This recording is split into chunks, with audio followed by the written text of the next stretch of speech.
अयमात्मा नित्य सिद्ध प्रमाणे सति भासते न देशं नापि वा कालं न शुद्धिं वाप्यपेक्षते। आत्मा जो नित्य सिद्ध है, प्रकाशित होने के लिए कोई पवित्र स्थान, शुभ मुहूर्त, गंगा स्नान आदि शुद्धिजनक क्रियाओं की अपेक्षा नहीं रखता। वस्त्रं स्वालन शोषणादिरहितं दिग्वास्तु शय्यामहि संचारो निगमांत विथिषु विदांग क्रिया परे ब्रह्मणि।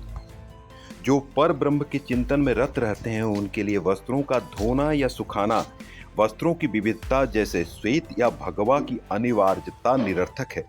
ये मैं नहीं, जगत गुरु आदि शंकराचार्य कहते हैं। और अभी हम जिस जगह चल रहे हैं वो जगह जगत गुरु के साथ भी जुड़ा है। कालेश्वर महादेव मंदिर में प्रातः पूजन के बाद हम आगे अपने पथ पर निकल चुके हैं। कल अपराह्न कालेश्वर मंदिर आए केवल दर्शन करने, पर स्थान, महिमा और परिवेश ने हमें यहाँ रुकने को बाध्य कर लिया। महेश्वरी नदी संगम के एक तरफ जलेश्वर और दूसरी तरफ कालेश्वर महादेव के मंदिर हैं। सामने मां नर्मदा की विशाल जलराशि।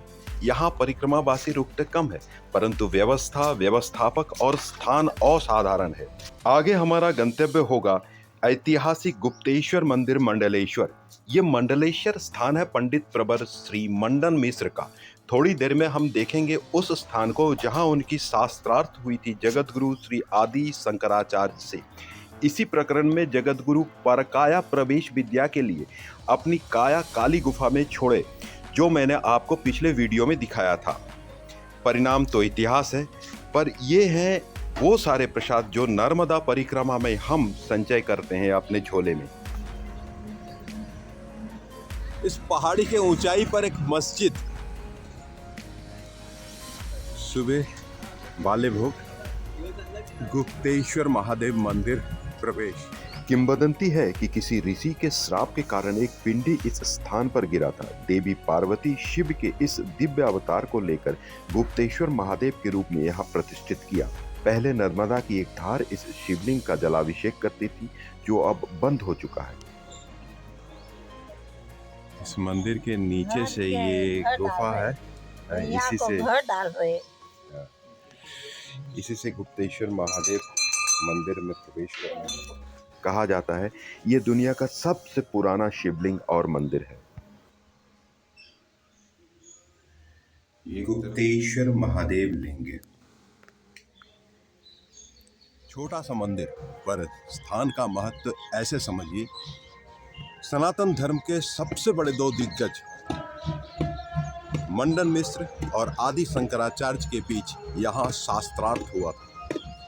ऐसा शास्त्रार्थ जिसे जज करने वाला कोई नहीं था।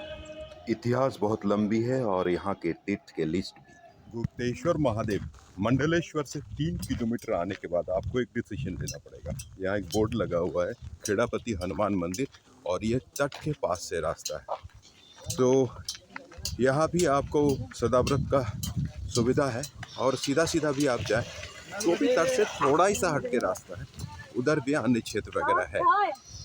तो हम तट से ही निकल रहे हैं खेड़ापति तरफ से। हमारे साथ चल रहे थे करीब 5-6 जन और परिक्रमावासी, पर उन्होंने इधर आने से मना कर दिया। जनरली होता ही है, इस तरह के ऑफ रूट स्थानों पर लोग जाना पसंद नहीं करते हैं, और हम उन्हीं पे जाते हैं, और इसका एक अलग आनंद है। तट से जाना, मंदिरों में रुकना, यहाँ कम लोग हों, शांति हो। ये आज का हमारा सदाव्रत हो रहा है, खेड़ापति हनुमान मंदिर। इधर अपना दोपहर का भोजन और विश्राम। अभी जब हम अपना अपना बेड रोल समेट रहे थे, तो ये बेचारा कुंडली बनाकर उसके नीचे आराम कर रहा था। तो इन बातों से थोड़ा सावधान रहना है।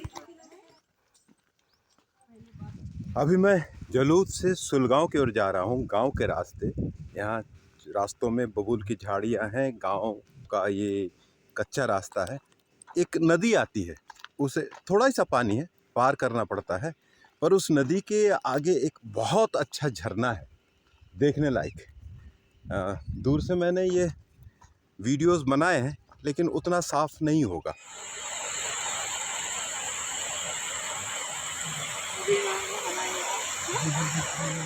ये एक सुंदर सा झरना है।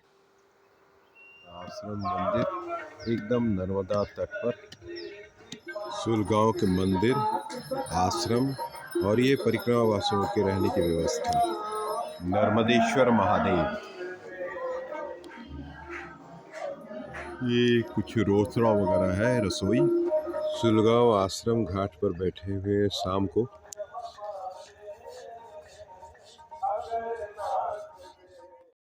सुलगांव पीछे नर्मदा से दूर होते चल रहे हैं। आज 27 जनवरी 2025।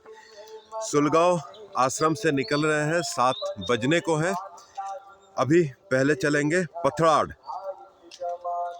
फिर पथराड़ यहाँ से 8 किलोमीटर करीब है। सुलगांव, गोगांव, पथराड़ ये सब नर्मदा के किनारे किनारे है और 2-2 किलोमीटर पर गांव है।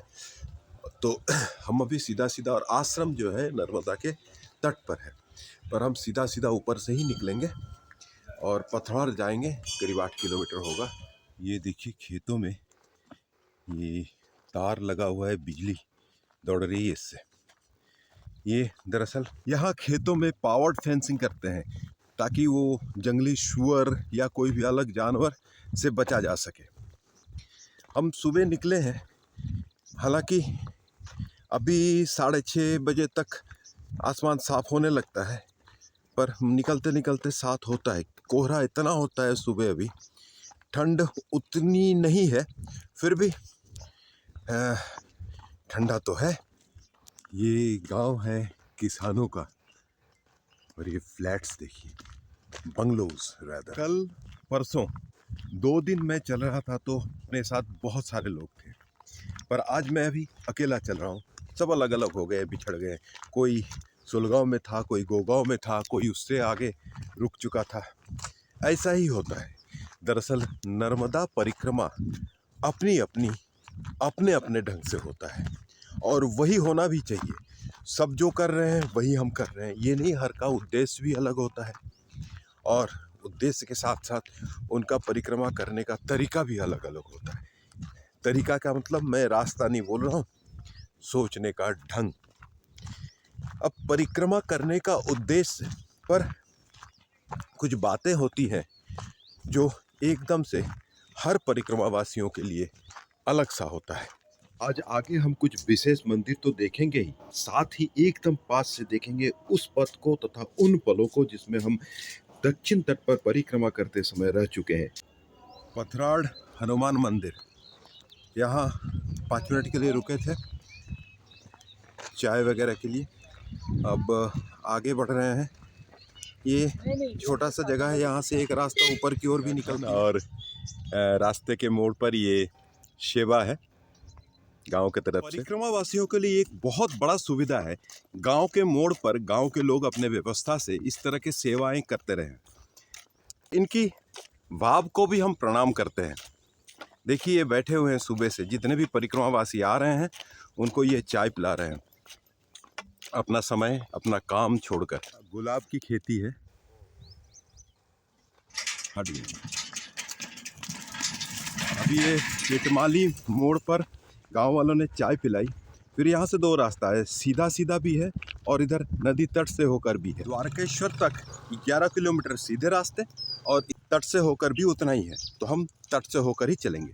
बिल्कुल तट से तो नहीं, पर तट के पास से चलने का आनंद अलग है, ये मैंने पहले भी बोला था। तो देखिए दोनों तरफ बबूल की झाड़ें हैं और बीच से रास्ता है। आ गए हम एकदम तट पे। उल्टे तट यानी दक्षिण तट पर दिखता शहर मर्दाना, जो हम दक्षिण तट परिक्रमा के समय पार कर आए। मैं बार बार एक ही बात बोलता हूँ, माँ के तट पर, नर्मदा माँ के तट पर से चलने का आनंद एक अलग है। इतनी धूप है, हवा भी अच्छी है, तो कष्ट का पता ही नहीं चलता है। मैया यहाँ बहुत चौड़ी नहीं है, तो उल्टे तट पर यानी कि दक्षिण तट पर अवस्थित गांव, खेती यहाँ से साफ नजर आता है।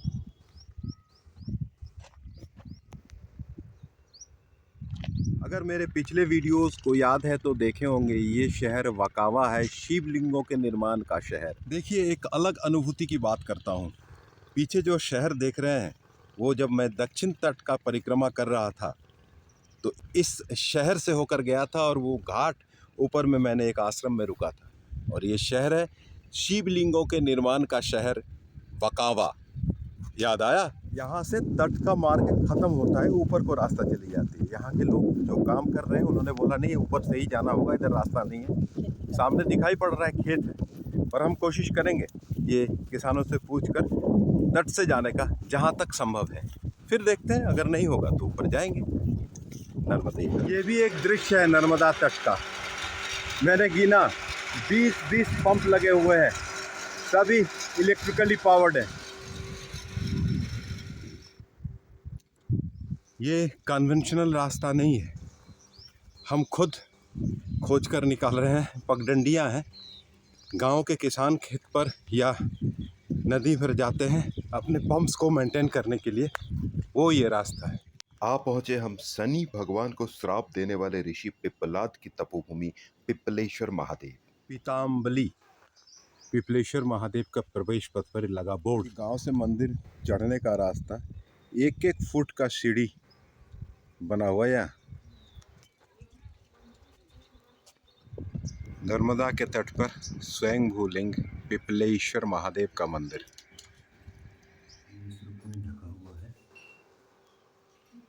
ये अन्न क्षेत्र है पिपलेश्वर महादेव से जुड़ा हुआ, गांव वालों के सहयोग से। अभी हम बढ़ रहे हैं दारुकेश्वर तीर्थ की तरफ, पर रास्ते में दिखाता चलूं ये मंदिर शनि।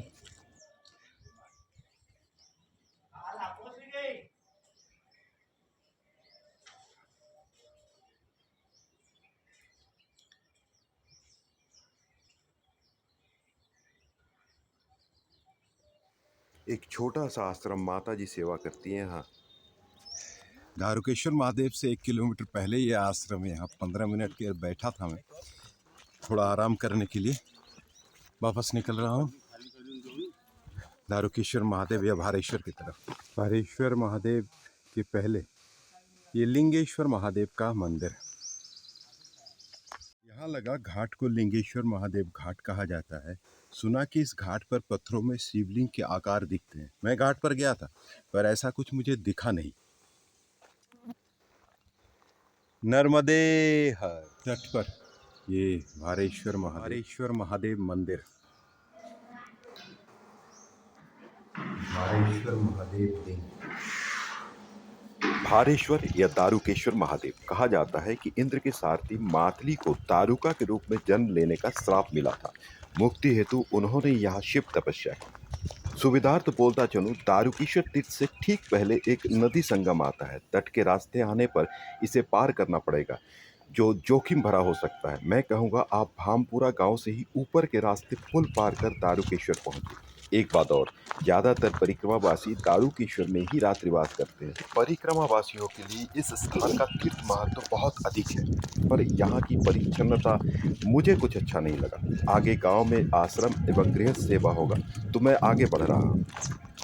आ पहुंचे हम अपने आज के पड़ाव पर, चमत्कारी हनुमान मंदिर खेगांव, एकदम गंगेश्वर महादेव घाट पर। दोनों नावों के बीच से जो झंडा दिख रहा है, वहीं पर है गंगेश्वर महादेव का शिवलिंग। मातंग ऋषि ने अपने तपोबल से यहाँ नर्मदा को पश्चिम से पूरब की ओर घुमा दिया था, तो ये शिवलिंग प्रकट हुआ था, ऐसा उस फ्लेक्स में लिखा है। कहा जाता है माँ गंगा जब पापियों के पाप धोते धोते तंग आ जाती है, तो नर्मदा में स्नान करने यहाँ आती है, और उस महादेव का नाम इसलिए गंगेश्वर महादेव है। एक सच्चाई और देखिए, गूगल सैटेलाइट मैप में अगर देखिएगा तो नर्मदा का सिर्फ ये पार्ट, यहाँ जल का रंग अलग है, जैसे गंगा से मिलता जुलता। आज का विज्ञान जो भी कहता हो, युगों पहले हमारे ऋषिगण बहुत आगे सोच चुके थे, खोज चुके थे। आज विदा लेता हूँ। नर्मदे हर।